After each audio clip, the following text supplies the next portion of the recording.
Hello everyone. इस video में हम लोग पैकिंग फ्रैक्शन देखेंगे hexagonal close pack unit cell के। तो हेक्सागोनल क्लोज पैक का मैंने यहाँ पे रफ डायग्राम बनाया है, ठीक है। तो एक्चुअली ये होते कुछ इस तरीके के हैं। आपको पता होगा कि 6 एटम जो है एक यूनिट सेल के अंदर ऊपर है, 6 नीचे है। इनको मैं मिलाऊंगा तो एक हेक्सागन मिलेगा, रेगुलर हेक्सागन, और बीच में 3 एटम होते हैं, ठीक है। नीचे 6 है। एक चीज नोटिस करिए कि ये एटम एक दूसरे को टच कर रहा है, ये एटम टच कर रहा है और ये एटम टच कर रहे हैं, ये इसको टच कर रहे हैं, ठीक है। एक्जैक्टली टच कर रहे हैं। ये एटम भी इसको टच कर रहे हैं। बीच लेयर एटम जो है और नीचे की लेयर के एटम है इसको टच कर रहे हैं। तो रफ डायग्राम में अगर ऐसा बना है, इसका मतलब ये नहीं कि सेपरेटेड है। इसका मतलब कि ये तीनों एटम जो है, मतलब ये एटम, हम इस एटम की बात करेंगे जिसको टच कर रहे हैं, ये एटम इस एटम को टच कर रहा है। तो ये है हमारा एचसीपी का स्ट्रक्चर। तो अब हम मुझे पैकिंग फ्रैक्शन निकालना है। किसी चीज का पैकिंग फ्रैक्शन क्या होता है कि उस यूनिट सेल के अंदर जो एटम है उसकी volume divide by total volume of unit cell. तो मुझे पैकिंग फ्रैक्शन अगर फाइंड करना है तो उसका हम क्या यूज करेंगे formula, packing fraction will be equal to कि volume occupied by atoms divide by total volume of unit cell, divide by total volume of unit cell. तो वॉल्यूम ऑक्यूपाइड बाय एटम की मतलब कि इस यूनिट सेल के अंदर कितने spheres हैं, एटम है। तो आपको पता होगा कि एचसीपी के अंदर 6 एटम होते हैं। 6 एटम कैसे होते हैं, एन की वैल्यू इसकी 6 होती है, क्योंकि यहाँ पे अगर हम लोग इस पर्टिकुलर एटम की बात करें तो इस एटम को 6 और यूनिट सेल शेयर कर रहे होते हैं एचसीपी में। तो इस यूनिट सेल में से कॉन्ट्रीब्यूशन होते हैं 1/6, और ऐसे टोटल कितने एटम है, 6 यहाँ पर 6 नीचे में, कितनी होगी वैल्यू 12, प्लस ये एटम जो है इसको 2 यूनिट से शेयर कर रहे हैं, एक नीचे वाला एक इसके ऊपर वाला होगा। मतलब इसके हाफ अंदर में है, हाफ बाहर है। सिमिलरली इसकी हाफ अंदर है, हाफ बाहर है। तो दोनों मिला के अंदर में कितने हो गए 1 half into 2 equal to 1 plus, और ये 3 जो है तीनों के तीनों अंदर है, प्लस 3। वैल्यू कितनी आ गई, वैल्यू आ गई 2 + 1 + 1 दिस इक्वल टू 3। तो हमारी टोटल नंबर ऑफ एटम कितने हैं यूनिट सेल के अंदर, 6। तो हमने लिखा पैकिंग फ्रैक्शन होता है किसी चीज का volume occupied by atom by total volume of unit cell. इसका मतलब 6 into volume of one sphere, ठीक है ना। तो हम लोग मानते हैं कि radius of sphere is equal to R. हम लोग मानते हैं कि रेडियस स्फीयर की आर है। 6 इंटू, अगर कोई स्फेरिकल चीज है उसके रेडियस आर है तो वॉल्यूम होती है 6 into 4/3 pi R cube divide by volume of unit cell divide by volume of unit cell. तो अब मुझे क्या करना है कि अगर मैं वॉल्यूम ऑफ इस यूनिट सेल का, इस हेक्सागन का एचसीपी स्ट्रक्चर का, अगर इस यूनिट सेल का मैं वॉल्यूम फाइंड कर लूं इन टर्म्स ऑफ आर, तो इजीली मेरे पास एक नंबर आ जाएंगे ना, एक रेशियो आ जाएगा, उसी को कहेंगे पैकिंग फ्रैक्शन। तो अभी मेरा काम क्या है, एक काम है कि नीचे यूनिट सेल का वॉल्यूम फाइंड करना और वॉल्यूम फाइंड करना in terms of R, so that ये आर कैंसिल हो जाए। इसको मैं इक्वेशन 1 लिख रहा हूँ, इस पे आएंगे बाद में, ठीक है। क्योंकि इजीली यहाँ पे दिया नहीं है मुझे कि वॉल्यूम क्या है यूनिट सेल का या इसके बीच में रिलेशन क्या है। देखिए इसमें मुझे क्या करने होंगे, इसमें हम मानते हैं कि इसका जो यहाँ पे ऊपर वाला लेयर है और नीचे वाला लेयर है, इसके बीच की डिस्टेंस L है, ठीक है। इसके बीच की डिस्टेंस L है। तो ये जो बीच वाले लेयर है ये सेंटर में होते हैं। इसका मतलब इस बीच वाले लेयर से नीचे वाले लेयर की डिस्टेंस कितनी है, L/2। कितनी हो जाएगी, L डिवाइड बाय 2। हमें क्योंकि इसको L माना है तो इसकी वैल्यू L/2 होगी। अब मुझे क्या करना है कि मुझे रिलेशन स्टेब्लिश करने हैं बिटवीन रेडियस एंड एल, ठीक है ना। एल रेडियस के बीच में रिलेशन स्टेब्लिश करने। तो मैं किसी पर्टिकुलर इसमें देखूंगा, इसको हम लोग बात करेंगे कि हम क्या करते हैं कि इसके सेंटर को इसके सेंटर से मिला रहे हैं, तो ये एक दूसरे को टच कर रहे हैं। तो AC की डिस्टेंस कितनी हो जाएगी, AC will be equal to 2r, नहीं AC बराबर हो जाएंगे 2r, और CB भी टच कर रहे हैं तो ये भी बराबर हो जाएंगे CB, ये भी 2r हो जाएंगे, और AB भी टच कर रहे हैं एक दूसरे को, तो AB की भी इतनी हो जाएगी, तीनों की डिस्टेंस हो जाएंगे 2r। इसका मतलब कि एंगल ACB एक इक्विलेटरल ट्रायंगल है, angle ACB is equilateral triangle. तो इसका फोटो हमने यहाँ पे बना दिया, ठीक है। अब मुझे क्या करना है कि मुझे कुछ रिलेशन लाने होंगे, ठीक है ना। मुझे कुछ रिलेशन लाने होंगे इसके बीच में, इस L/2 के बीच में, और इसके रेडियस, दैट इज कि अभी इसको हम लोग कहते हैं कि इसका एज लेंथ A है, ठीक है ना। तो इस A में, इसके एज लेंथ में, यहाँ A है तो ये भी है, ये भी है, और L/2 के बीच में रिलेशन लाना होगा, तभी हम लोग जो वॉल्यूम फाइंड करेंगे वो इन टर्म्स ऑफ R आ जाएंगे। एक रिलेशन मुझे पता है कि A is equal to 2R, इसमें जो एज लेंथ की वैल्यू है ये कितने हैं, 2 रेडियस के बराबर है। एक रिलेशन मुझे पता है। अब मुझे दूसरा रिलेशन क्या लाना होगा, मुझे फाइंड करने होंगे कि इस ए के बीच में और एल के बीच में रिलेशन क्या होगा। तो फिर हम लोग एल आर के बीच में डिस्टेंस रिलेशन स्टेब्लिश करके उस वैल्यू को, उससे हम लोग वॉल्यूम फाइंड कर लेंगे यूनिट सेल का और वहाँ पे सब्स्टिट्यूट करेंगे तो आंसर आ जाएगा मेरा। ठीक है, तो अभी मैंने क्या किया कि इस ट्रायंगल को यहाँ पर कॉपी किया है। अब मैं क्या कर रहा हूँ, मुझे पता है ये इक्विलेटरल ट्रायंगल है, तो तीनों इसके एंगल है कितने हैं, 60 डिग्री है, इक्विलेटरल ट्रायंगल है। तो अब मैं क्या कर रहा हूँ कि इससे मैं परपेंडिकुलर डाल रहा हूँ इसके यहाँ पर ऑपोजिट पे, परपेंडिकुलर यहाँ से डाल रहा हूँ। उसको हम लोग कहते हैं यहाँ पे ये परपेंडिकुलर मतलब ये 90 डिग्री है, इसको ए डैश कहते हैं।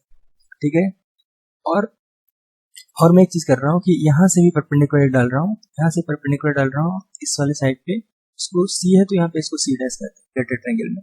तो ये एंगल कितनी हो जाएगी, इस एंगल की वैल्यू हो जाएगी 30 डिग्री, नहीं इस एंगल की वैल्यू 30 डिग्री है।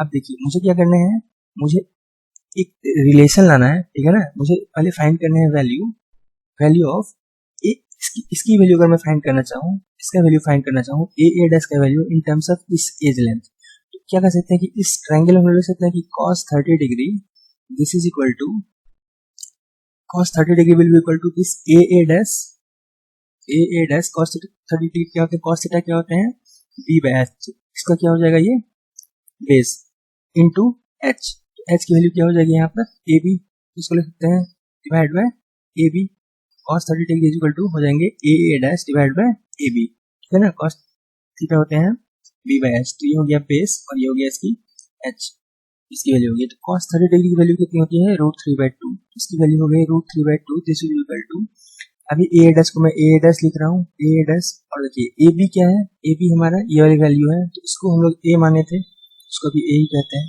तो this will be equal to divide by ए।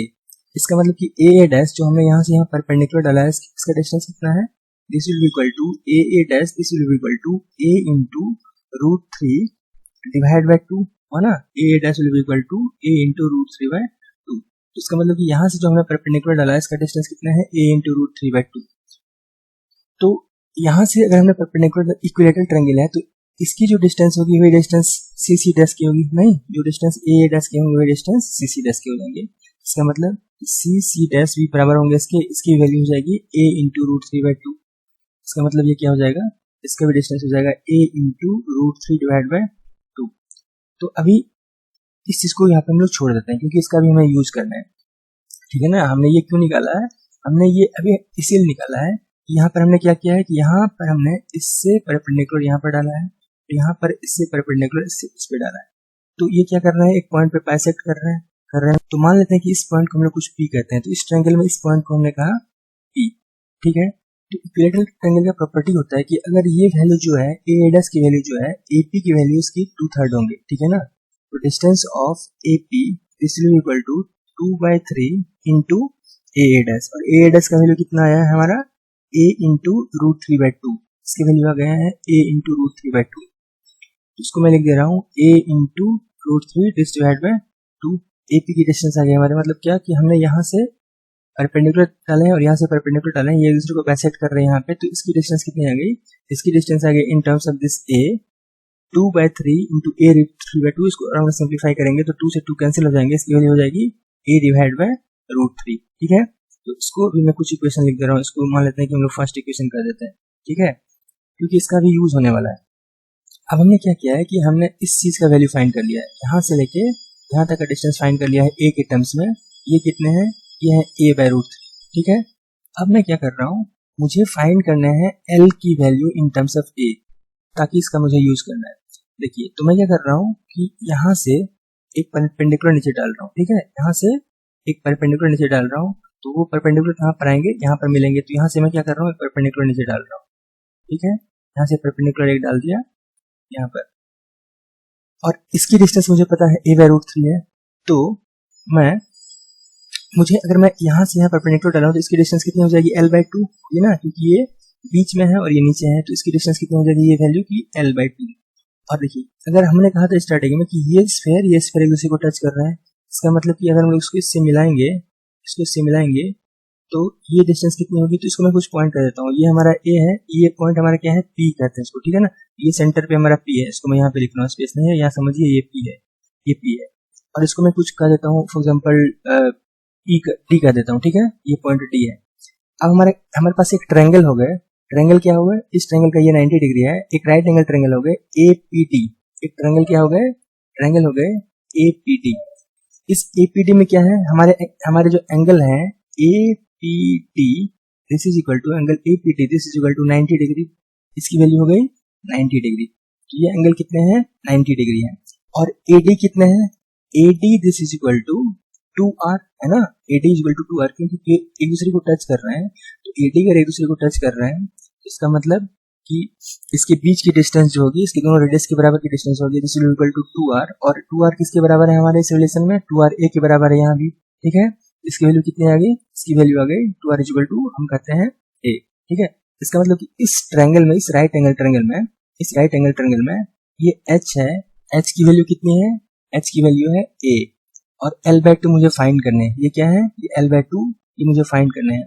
और ये जो है ये हमने कितने निकाले हैं, AP की वैल्यू हमने निकाले हैं A/3, तो इस A/√3, तो इस राइट एंगल ट्रायंगल में हम लोग लिख सकते हैं कि AD square this will be equal to what, AD square will be equal to AP square plus DP square, ऐसा हम लोग कर सकते हैं। DP हो गया L/2, तो AD की वैल्यू कितनी है, AD की वैल्यू A है, A square is equal to AP की वैल्यू कितनी है, AP की वैल्यू है हमारी, हमने निकाला अभी A/√3, this will equal to A/√3 plus DP कितना है L/2 इसका स्क्वायर।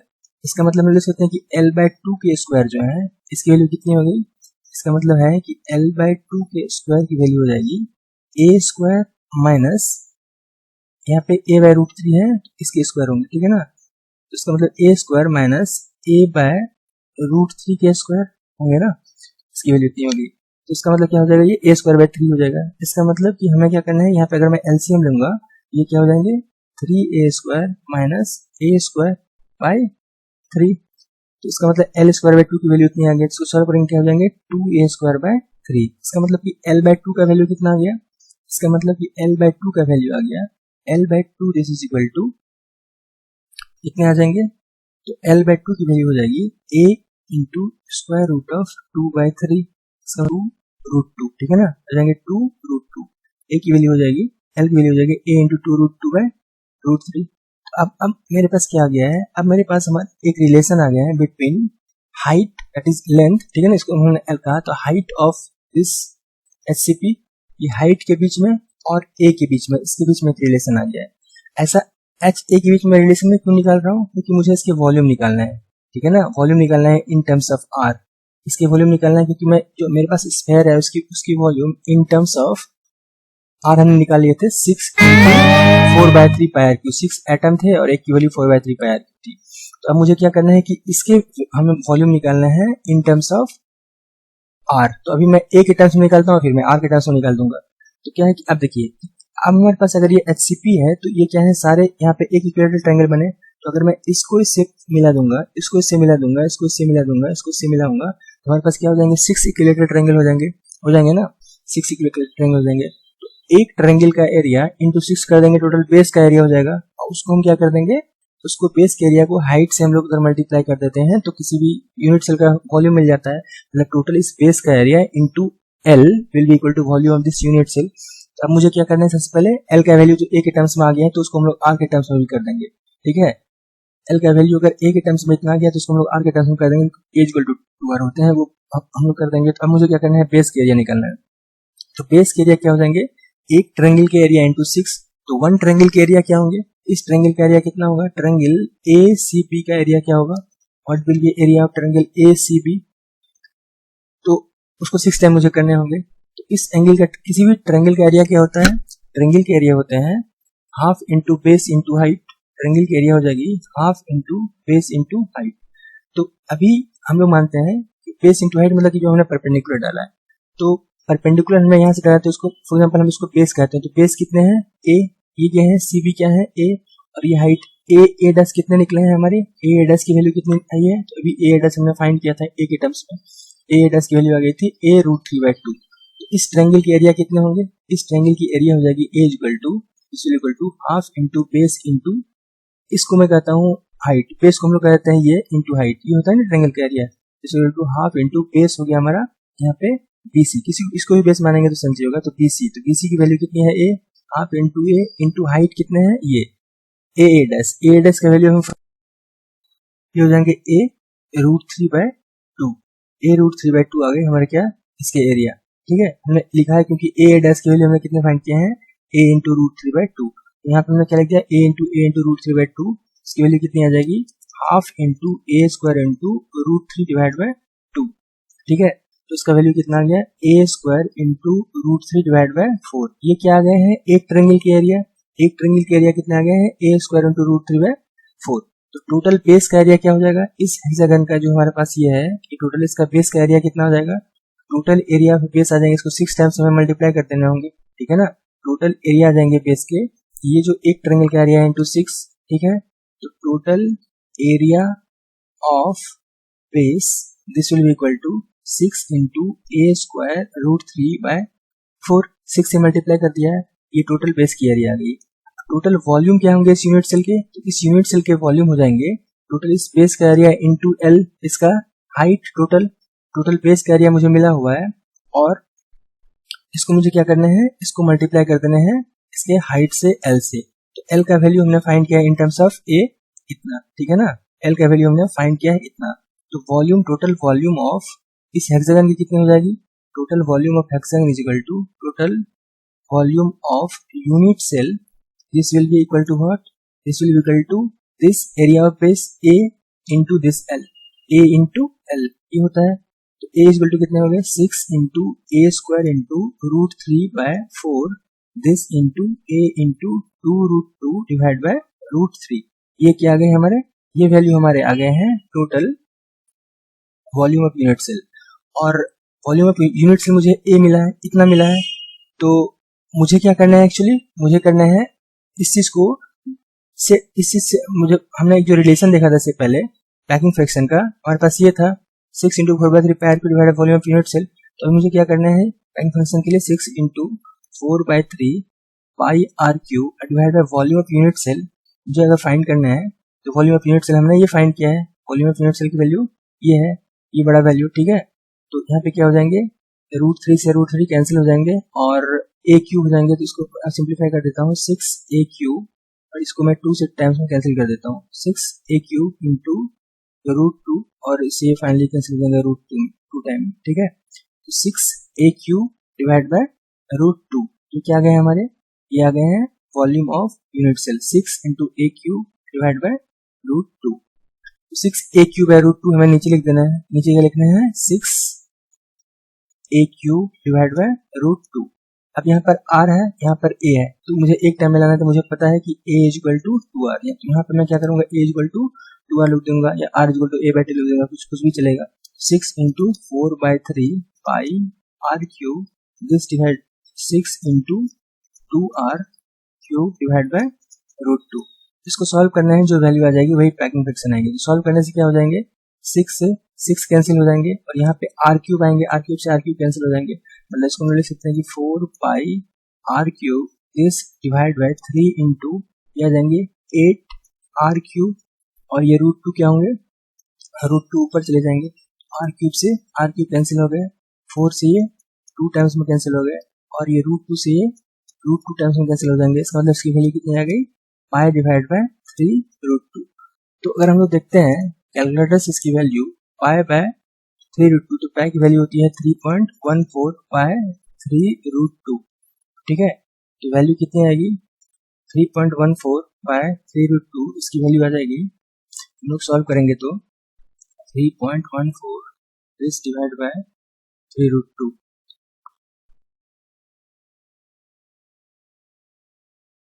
0.74, इसकी वैल्यू कितनी आ गई 0.74। It means packing fraction of HCP will be equal to 0.74।